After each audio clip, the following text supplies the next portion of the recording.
What's going on, everybody? Gameshadamas here. Welcome back to a little session of Battlefield 3 here. This is part 2 of a nice little rush game. If you have not watched part 1, then you are not going to know where we're at here in part 2. So I highly suggest going and watching part 1 so you don't miss out on this awesome action. We left off in the tank. I'm still in the tank here, going to work. The tank is just kind of silly in this game, especially when you start getting all the different upgrades for it, and you have someone who's going to sit there and be an engineer for you, which a lot of times people do. Then it just gets kind of silly. I, for one, really do not like being in vehicles. I don't know why. I find it more entertaining to be on foot, just kind of more challenging, I guess, rather than getting in the vehicles, because if you really want to master getting into a vehicle, I feel like it's kind of hard not to try to get somebody to heal for you and just kind of sit back and play that kind of lame game. I mean, it is fun blowing shit up.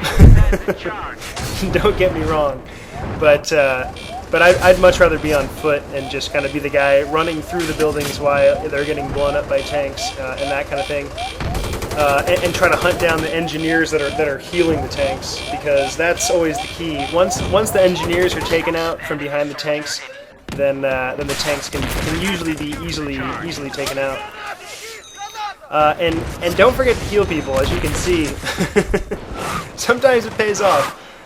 You just got to know when to make your move and when to sit back. A lot of times I feel like when people are medics, and I'm going to go over this in my Gamer 101, but a lot of times when people are the medics and somebody dies, they just kind of run out blindly and try to attack them. So look at that destructibility, pretty awesome.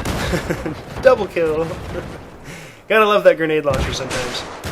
But anyway, back to the medic thing. A lot of people, try to just like run out and start healing people when they haven't really cleared the area first, which inevitably leads to them dying, or they revive the guy, which really doesn't do anything because then you both die.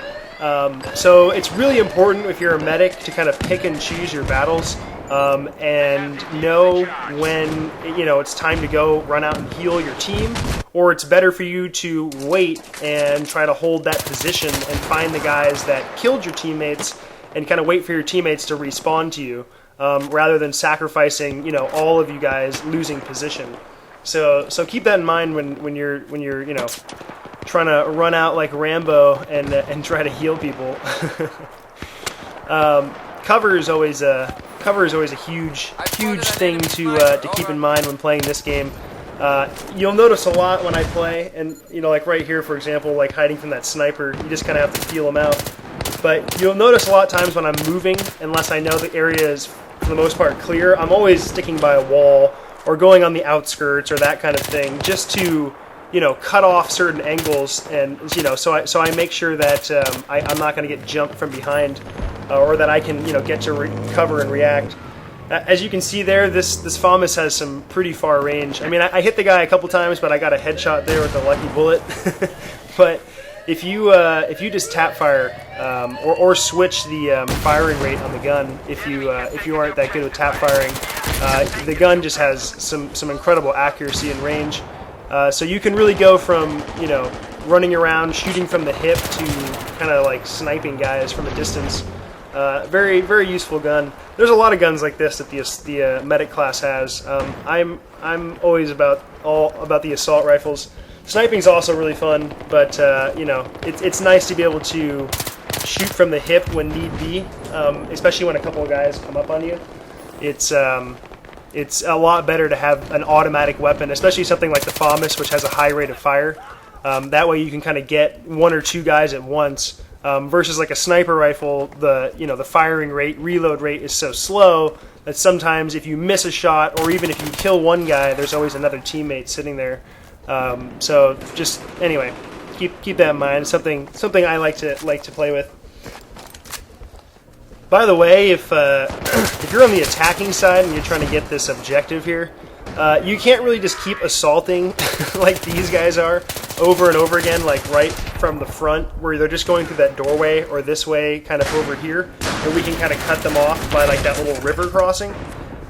you need to kind of get out by these shipping crates a little bit more. It's obviously great to have vehicle support, but if you're not going to come from the other side, then you really need to kind of get out by these crates right over here.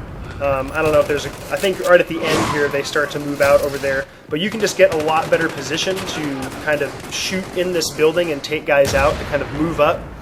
If you're not going to do that on the other side of this building, like behind where I am, there's a way to get upstairs, and upstairs is a little catwalk around the whole inside, and if you can kind of get a squad up there, then you can really sit up top and pick guys off. Other than that, it's really hard to kind of get position in that building, just because, you know, the whole team can just kind of sit up there on that catwalk and guard the doorways, and, you know, just kind of corner camp you. So anyway, without proper vehicles, that's pretty much the only way you're gonna get in there. Anyway, I hope you guys enjoyed that. It was a little two-part series. I'll be back with a bunch more stuff soon, including those Gamer 101s. So happy New Year's, and I'll see you guys around. Have a good one.